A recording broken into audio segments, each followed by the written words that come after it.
Welcome to another CEO Wisdom Pod. We have Steve Torres with us. Steve has been with Four Seasons for 13 years and he's now under his own name at Toro Hospitality since 3 years. Started that in Dallas almost 4 years ago. Yeah, 3.7 years. And he organizes luxury travels. So he's a travel designer, travel advisor, all inclusive, but yeah, obviously the personalized stuff as well, from weddings, honeymoons, LGBTQ plus travels, and private villas.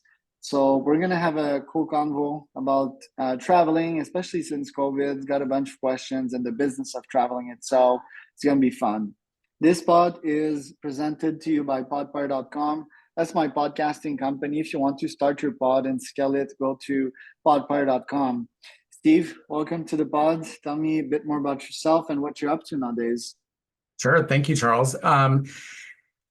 These days, what am I up to? I recently posted a couple of posts about, what a typical day is for a travel agent, a travel advisor.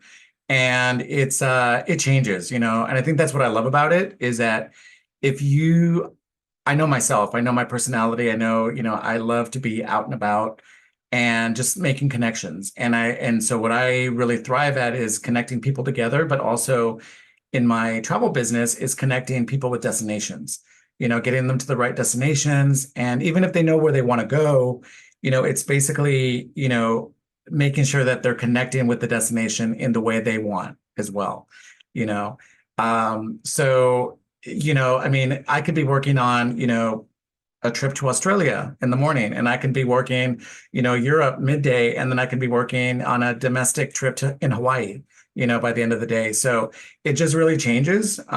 So that's, again, one of the unique things about, being, owning a travel business is that, no day is the same, Then you couple that with people traveling, my background, I've been in hospitality my whole life. Right out of college, actually, I started when I was in college, at the front desk of a hotel, and, it was independent at the time, and I wasn't really sure what I wanted to do.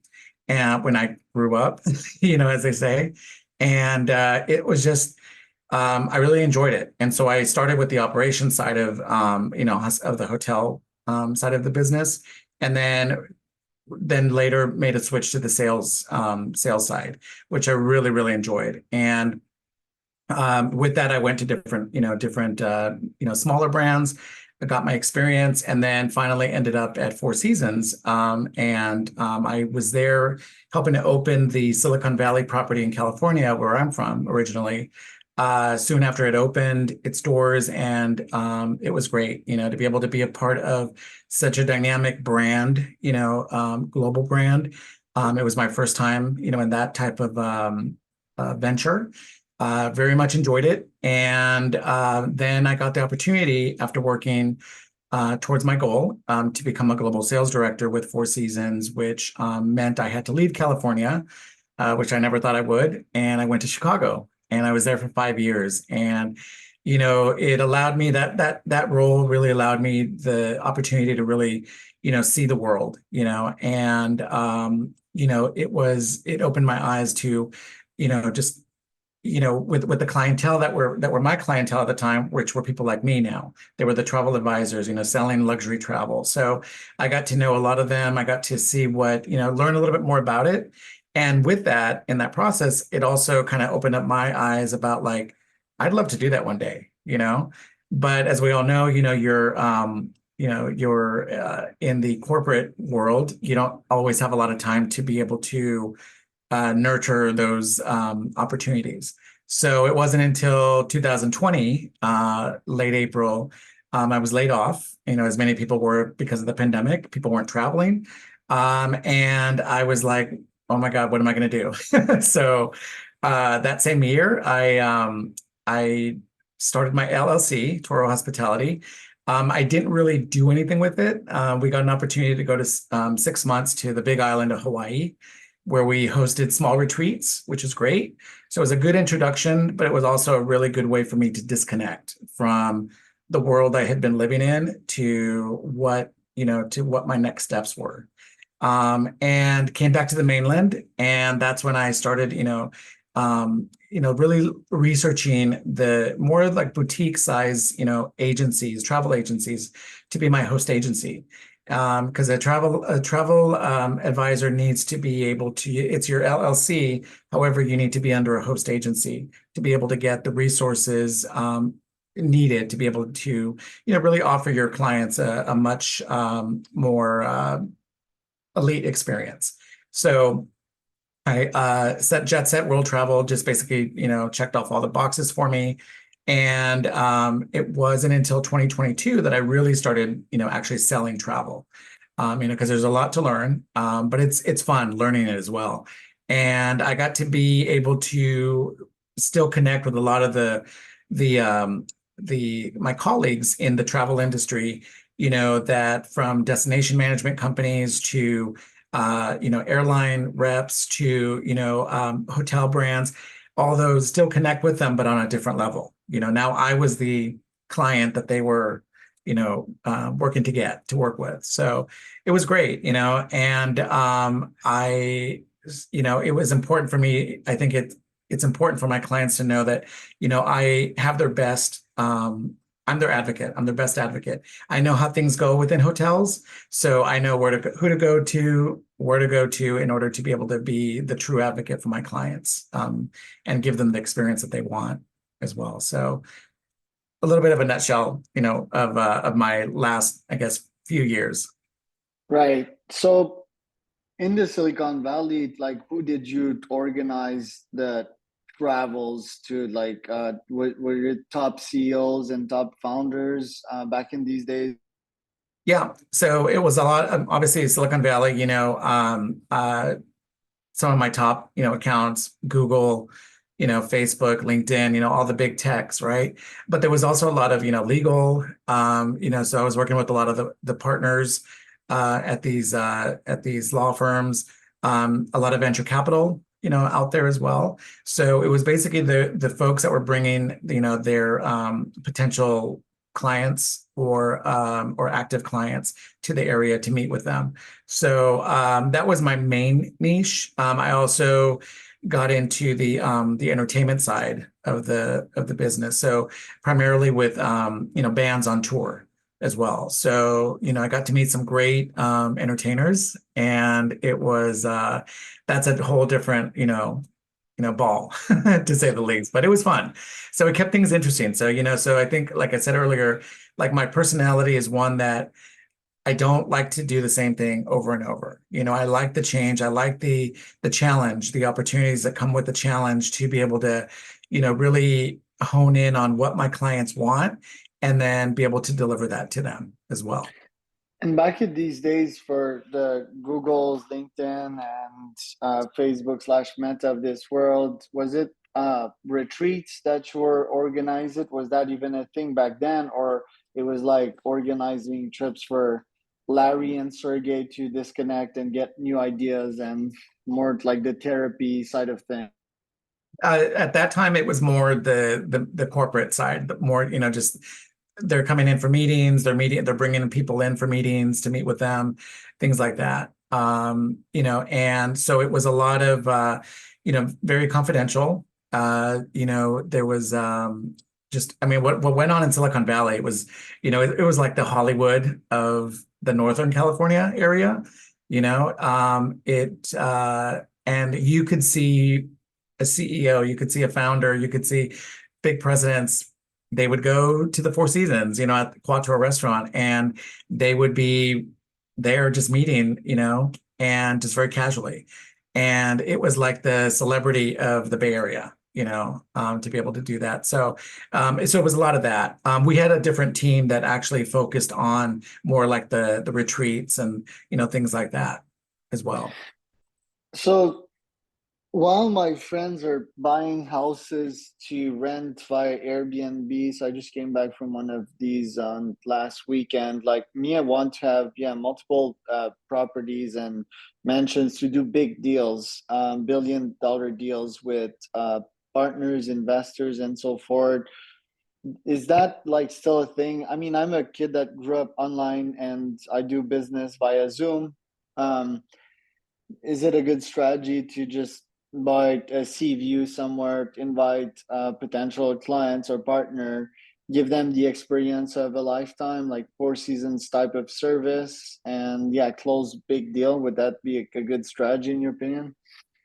Yeah, I mean, you mentioned Airbnb or, a like platform. One thing you have to I remember, wouldn't choose that. Like, yeah, I oh, wouldn't. None of okay, that. Yeah, yeah. just for Oh, my own deals, oh like yeah, yeah, very yeah, for private sure. and Four Seasons life.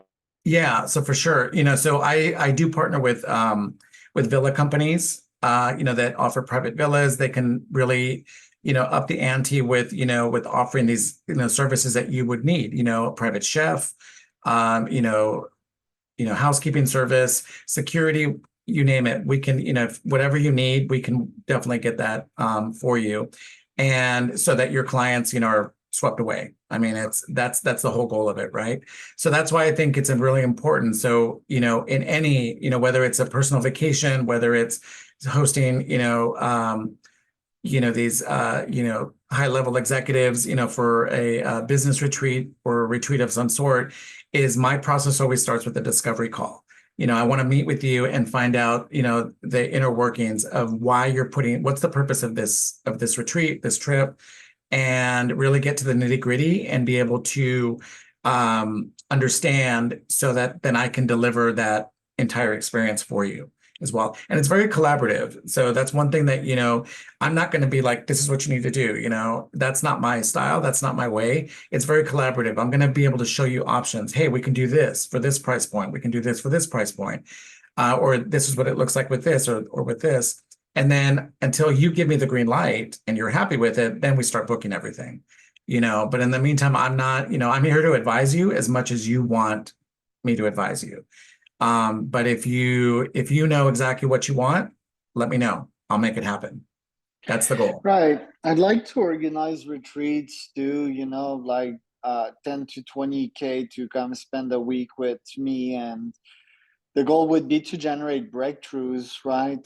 In these entrepreneurs, these CEOs, these founders, put them in different environments, put install like healthy habits in their lives, and sort of break them out of their comfort zone. I don't think Four Seasons does much of that though. Like maybe like bit of physical activity and yoga, but they're not known to go David Goggins on you and really have you run like a 50K in the mountain or something like that.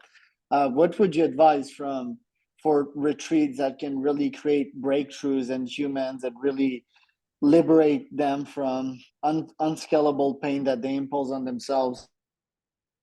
I think, again, partnering with, utilizing my resources would be my number one thing, is to, you know, in the name of travel, it's who you know. It really is, it's utilizing those resources to be able to help me design what you need.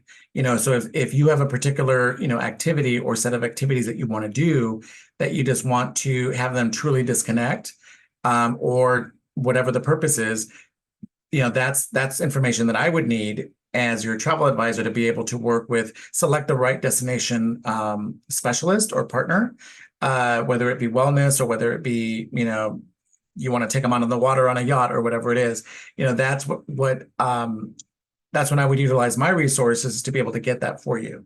You know what I'm saying? So you're just working with me, but I'm working behind the scenes with various destination specialists or partners. Because disconnecting, I don't think that's what most humans need, especially like if you have 7 days, like you can't recuperate a sleep deficit in 7 days. I think what most humans need nowadays is, yeah, like a pattern interrupt, stop everything and realize a couple of things, and then let that digest for like 10 days and eventually recuperate and change your habits so that your life becomes a turnaround. Like, is Four Seasons into that type of thing? Like, what is Four Seasons selling? I think it's like ultimate comfort and luxury and just like getting the best out of everything. Like, is that the Four Season experience?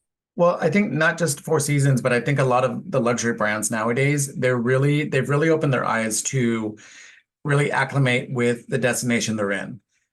So a destination that's in a city, a city location versus a more rural location is going to be very different. And they're really focusing on what that area, why people would be attracted to that area. And so, I think again, working with, with the folks with any brand, Four Seasons, Ritz, Amman, I think they're there in the ground. They're there on the ground, right? So they're going to be the specialists. They're not going to know what's hip, what's happening in their area, and be able to then work with us to be able to make that happen for you. But again, a lot of brands are diversifying as well, where you may like to your point, you may not have thought that a particular brand was, really focused on this area. You'll be surprised now that, there are brands are slowly but surely, diversifying themselves, based on the location, obviously, where it makes sense as well. I think the best thing that happened to the travel industry has been Airbnb, not just like from the booking side of things, but the experiences. What are your thoughts on the experiences offered on the platform? Well, okay, so I will tell you, Airbnb does not work with travel agencies. So that's one thing that I always tell my clients. I'm like, nothing against, the platform. It's just, it's more of a B2C, right? A consumer site. So they do not work with travel agencies. And the other thing too is, I can't personally vet, or I don't have a partner vetting that property that you're looking at, right? It may look great on the site and, get 5-star reviews, be a super host, whatever, and that's great. However, if something happens, what do you do, right? If I work with the villa company that I work with on a regular basis, I know that they've got your best interest and my best interest at hand. With a platform, an online booking platform like Airbnb or VRBO, I can't promise that either. If something were to happen, it's going to be, I don't have any clout, so that's why I stay away from booking those types of on those platforms. And if you want me to book a villa, I have partners that offer that, in various destinations, and I can work with them. And again, these are properties that are vetted, and both in service and also in product and safety as well. So, but again, I would not be able to do that with, like an Airbnb. At this point, at least, I wouldn't be able to do that. If my client is adamant they want me to book it, I'll book it for them. But just with the notion that they understand that, hey, this was not my recommendation, so. Right. What are trendy destinations nowadays, especially for entrepreneurs and CEO? I did make a little list. So Europe is always big, right? Europe is always big every year. Italy, year after year, it continues to be massive. People just flock there. What I'm trying to do is to really just tell people, okay, yes, I know you want to go to Italy. Let's have you go to Italy, not in the high season, because again, you're not going to get that best experience, right? So let's look at another destination. I got this from some colleagues of mine, within Jet Set, look at Africa. Look at the various parts of Africa, instead of going to Italy and then do Italy later. I had been for the last year, again, I was really pushing Spain. Now Spain is starting to get really popular. I'm like, oh, okay, let's pivot. Let's go, maybe more to Portugal. So I'm always looking at destinations that like are going to give you what you want, but it's not going to be the masses going there at this point, right? You remember in Mexico, in the south of Cancun, Tulum. Tulum, when I first started selling travel, I did research about it. I was like telling clients, they wanted to go to Cancun. I'm like, hey, why not try out Tulum? It's a little further south. However, it's going to explode. And sure enough, it's exploded. They've got all these big brand hotels now, and it's great, but it's not the same little beach town that it once was, So it's a different vibe now. So I'm always trying to look for destinations that are going to be, you know, a little bit more off the beaten path, if that's truly what you want. I mean, I'll book whatever you want. However, if you're looking for me to advise you and on the best times to go, that's what I'm here for as well. It's and if you want to go still, I'll work with you on that, but you just have to, you know, um, you're hiring me for a reason. You're hiring me for the service I provide, and I'm going to advise you. It's got ultimately your decision, but I'm going to advise you otherwise as well. So Interesting. And when 2020 hit, like what was your psychological reaction? How hard was it to get back on track after that?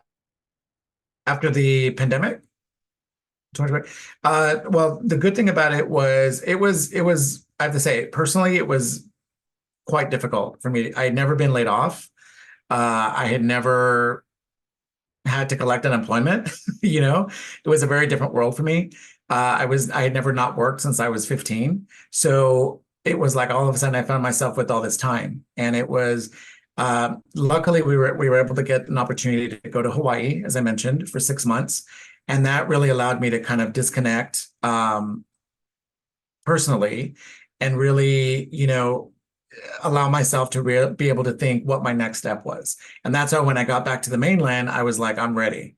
I'm ready. I'm ready to do this. Enjoyed having the time off, but I'm ready to work again and work for myself. And so I think it's just, when you're when life gives you something, I mean, we all have challenges, we all have opportunities, but when life throws you a curveball like Lemons. that, yeah, you have to, it's up to you. You have to mentally be ready for it. And if you're not ready for it, then get yourself ready for it. And because no one else is going to do it for you. And yes, could I have gone and gotten another corporate job? Yes, I could have. Did I want to? No, I didn't. I was tired. I was, where all the years working in hospitality, I loved it. I would not trade it. But I was like, it's my time. If I don't do it now, it's not going to happen. So, and it's scary. I will tell you, it's scary. You're an entrepreneur, you get it, right? Like not getting a steady paycheck, it's scary. And not having benefits and not having all these other things that, you learn along the way, like, oh my God, I don't have medical insurance. I don't have this. I don't have that. It is scary. But you know what? You have to put yourself in a mindset that you have to mentally prepare yourself. And that's what I was, able to do. And also along with, with Mark, what I was able to, he was able to be there as a support for me. My family was supportive, friends were supportive, and they were all just on board about me doing it. And now, had I not done it, I would definitely have regretted it. So, yeah. Love that. Well, thank you, Steve. Where can people find out more about you? Facebook. So I recently changed my name. It's a long one. It's Steve, the Traveling Toro Taurus. And also have on Facebook, Toro Hospitality, as a business page, as well as on Instagram as well. So one of the things that I'm doing this year is I'm definitely increasing my social media, productivity, I should say. It's that's the other thing too, owning your own business. No one tells you that, oh, all this stuff needs to be done. Who's going to do it? You are, right? So this year I vowed to myself, I'm like, you know what? I'm going to do it. I'm going to do it. So, and I'm very shortly going to be hiring a third party company that specializes in, they'll be able to assist me with putting my social media together as well. So I'm excited about that. So more to come on that, with travels, and I'm excited to be able to go on. I have 6 trips lined up this year already for myself to go on. So I'm excited about that. Get back on the road. There you go.